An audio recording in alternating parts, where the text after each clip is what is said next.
Hi, and welcome back to my YouTube channel. I'm Becky, and today we are going to talk what kind of materials you need for the Walkabout Quilt Alongs.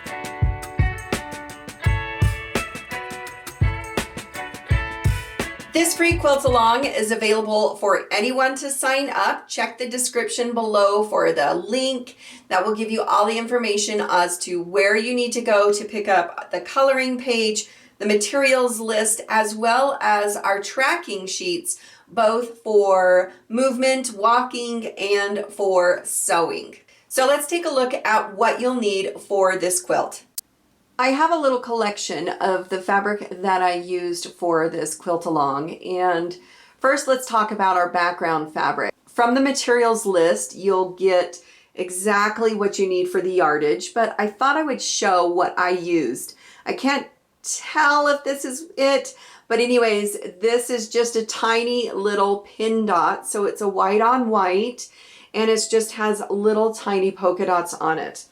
I did choose for this quilt to use one fabric for the background. I usually do kind of a scrappy background, but for this quilt, I actually chose to go with one background throughout. In the pattern, you'll see that there are long strips in between the rows, and so I felt like keeping it one fabric consistently throughout really made the quilt look good, but I'm excited to see what you choose for yours. So if you go with scrappy, that is perfect as well. You're going to use a lot of different strips for this background, and so you can choose to either cut it as you go or dig through your strips as well. So here we've got a collection of kind of the fabrics that I used. So the fabric I chose really was kind of busy and eclectic, and it was the I Love Yarn fabric. Here we go. So you can kind of see where it's Sarah Watts. A little bit of this has like a gold shimmer to it, which I really enjoyed, as well as some fun prints. But I kind of looked outside of the box. I didn't go with traditional like house prints. I did pay attention when I did the roofs, and that I used fabric that kind of made sense for it. It was a little more structured as far as that goes.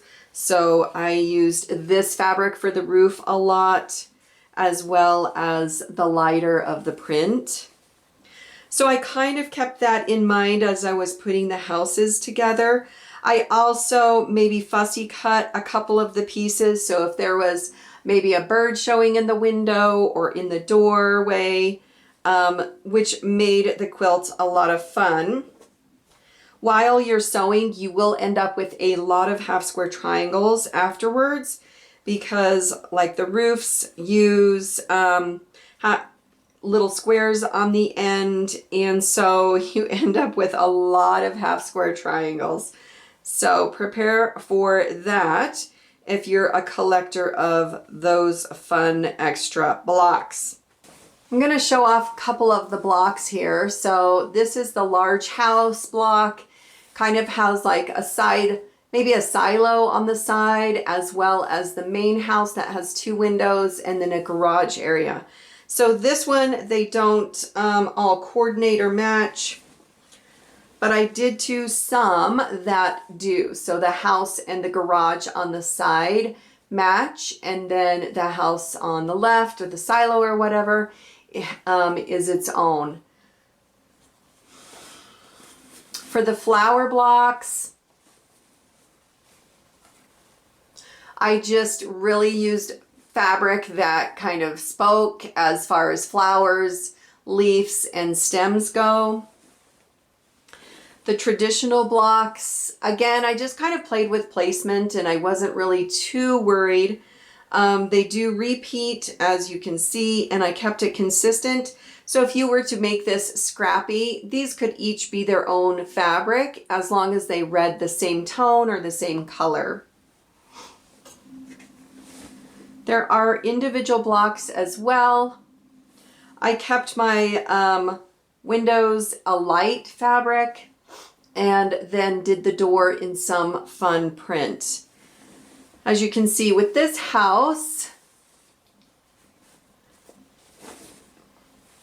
I had some fun with the roof color, but I kind of am missing out on those two windows. They kind of blend into the house unit a little bit.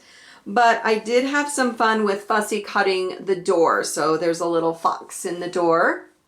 So again, just have some fun with the fabric that you choose. Go with scrappy if you want.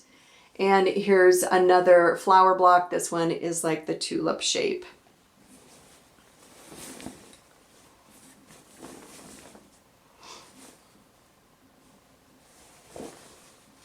And then we've got another single house right here with a teacup that's been Fussy cut in it, and another flower block.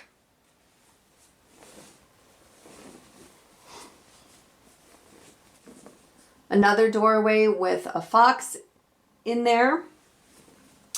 And then I've got a star block and somewhat of a Fussy cut, so there's a chicken in there.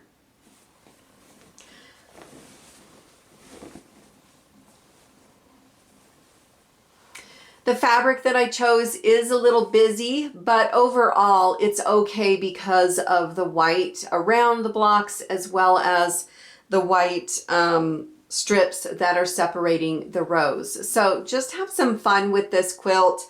I'm excited to see what you make with it. I'm excited to hear your stories about getting out there, doing your little walkabouts, doing your sewing abouts, and exploring maybe a new pattern, new design, as well as your outdoors.